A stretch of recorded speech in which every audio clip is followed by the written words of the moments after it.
ॐ ब्रह्मक्षत्राय विद्महे क्षत्रियान्ताय धीमहि तन्नो राम प्रचोदयात्। दर्शकों, दशावतारों की श्रृंखला में हमने अब तक मत्स्य, कूर्म, वराह, नरसिंह और वामन अवतार की कथा देखी। यदि आपने इस श्रृंखला के पहले प्रकाशित वीडियो नहीं देखे हैं तो नीचे दिए गए लिंक से देख सकते हैं। महाभारत की रोचक कथाओं की श्रृंखला भी आप देख सकते हैं। और यदि आप चैनल पर नए हैं तो कृपया चैनल को सब्सक्राइब कर घंटी को दबाएं और प्रभु की कथाओं को सुनकर पुण्य का लाभ कमाएं। वामन अवतार के बाद भगवान विष्णु का अगला अवतार भगवान परशुराम के रूप में हुआ। भगवान परशुराम के पिता ऋषि जमदग्नि तथा माता रेणुका थी। उनका बचपन में नाम राम रखा गया था, किंतु भगवान शिव से प्राप्त अस्त्र परशु या कुल्हाड़ी के कारण उन्हें परशुराम के नाम से जाना जाने लगा। एक बार परशुराम के पिता ऋषि जमदग्नि अपनी पत्नी रेणुका पर क्रोधित हुए। उन्होंने क्रोध में आकर परशुराम को अपनी माता का वध करने की आज्ञा दी।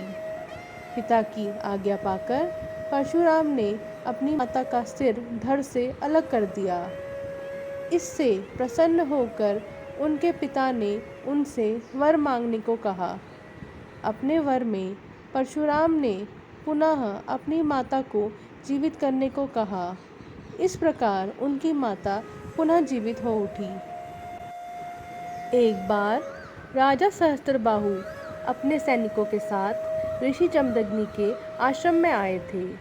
तब उनका मन ऋषि जमदग्नि की गाय कामधेनु पर आ गया था, लेकिन जमदग्नि ने उन्हें वह गाय देने से मना कर दिया था।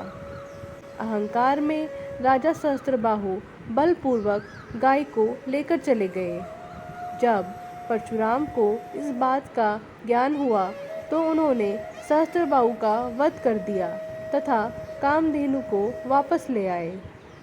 उसके पश्चात उनके पिता के कहने पर परशुराम तीर्थ यात्रा पर चले गए। पीछे से सहस्त्रबाहु के पुत्रों ने जमदग्नि का वध कर दिया और आश्रम को तहस नहस कर दिया, और उन पुत्रों ने आश्रम में आग भी लगा दी। जब परशुराम तीर्थ यात्रा से वापस लौटे तब अपने पिता की हत्या से इतने क्रोधित हो उठे कि उन्होंने 21 बार राजा सहस्त्रबाहु के है क्षत्रिय वंश का पृथ्वी से समूचा विनाश कर दिया। परशुराम ने 21 बार क्षत्रिय वंश का विनाश किया था। इस पर विद्वानों में मतभेद है। कुछ विद्वानों के अनुसार उन्होंने सिर्फ है वंश में क्षत्रियों का ही 21 बार विनाश किया था, न कि समस्त क्षत्रियों का, जो कि तर्कसंगत भी लगता है। इस विनाश के बाद कश्यप मुनि ने परशुराम को पृथ्वी छोड़ने का आदेश दे दिया।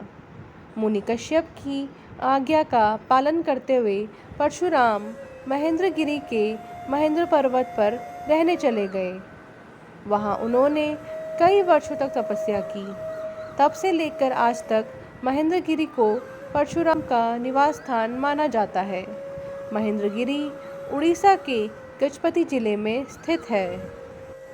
भगवान परशुराम का उल्लेख रामायण और महाभारत में भी आता है।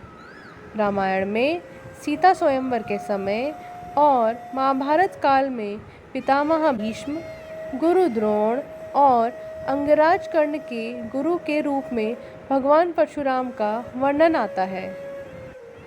अक्षय तृतीया को परशुराम जयंती के रूप में भी मनाया जाता है। ऐसा माना जाता है कि इस दिन भगवान परशुराम के नाम के मंत्र, जिसका उल्लेख वीडियो के आरंभ में किया गया है, का जाप करने से अर्जित किए गए पुण्य का प्रभाव कभी खत्म नहीं होता। मित्रों, आपसे अनुरोध है कि कृपया वीडियो को शेयर और लाइक करें तथा चैनल को सब्सक्राइब करें। धन्यवाद।